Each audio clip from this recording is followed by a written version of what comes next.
জুলাই গণ অভ্যুত্থানের সাথে আমার নিজের সরাসরি সম্পৃক্ততার জায়গা থেকে নিজের অভিজ্ঞতাগুলো ব্যক্ত করেছি এবং এই গণ অভ্যুত্থানে গণহত্যার সাথে জড়িত শেখ হাসিনা যিনি যেভাবে নির্দেশ দিয়েছেন তার বিরুদ্ধে সাক্ষ্য দিয়েছি।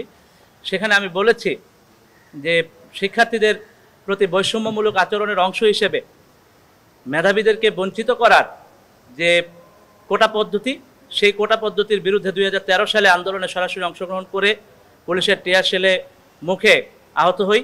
তারপর 2018 সালের আন্দোলনেও অংশগ্রহণ করি। পরিশেষে 2024-এর জুলাই গণ অভ্যুত্থানে এক রক্তক্ষয়ী যে গণ অভ্যুত্থান হয়েছে, সেই গণ অভ্যুত্থানে সরাসরি প্রতিটি দিন আন্দোলনে অংশগ্রহণ করি।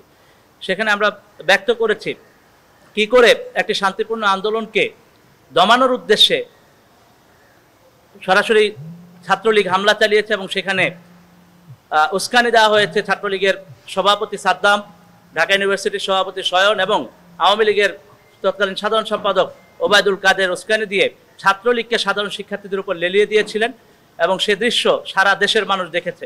পরবর্তীতে আপনারা জানেন যে আবু সাঈদকে একেবারে বিনা উস্কানিতে শহীদ করা হয়েছে, পুলিশ গুলি করে হত্যা করেছে।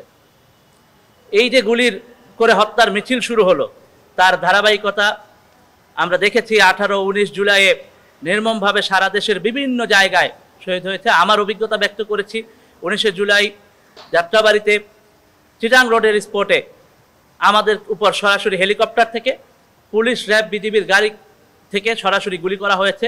সেখানে অন দ্য স্পটে আমি নিজের চোখে 20 থেকে 25 জনকে পড়ে যেতে দেখেছি এবং এই যে অভিজ্ঞতা, টানা 3 ঘন্টা ধরে গুলি চলেছে, এই অভিজ্ঞতাগুলো দেখেছি। এটা কোনো মেটিকুলাস ডিজাইন ছিল না, এটা ছিল একটা ন্যায়সঙ্গত দাবির আন্দোলন এবং সেই আন্দোলনে আমরা দেখেছি কিভাবে করে আন্দোলনকে দমানোর চেষ্টা করা হয়েছে। এটা ছিল সম্পূর্ণ নীতিসঙ্গত, ন্যায্য, বৈধ আন্দোলন। সাধারণ শিক্ষার্থীদের গণতান্ত্রিক অধিকার, এই বাংলাদেশের ছাত্র জনতার গণতান্ত্রিক অধিকার, তাদের যে ন্যায্য দাবি, সেই দাবি আদায়ের আন্দোলন।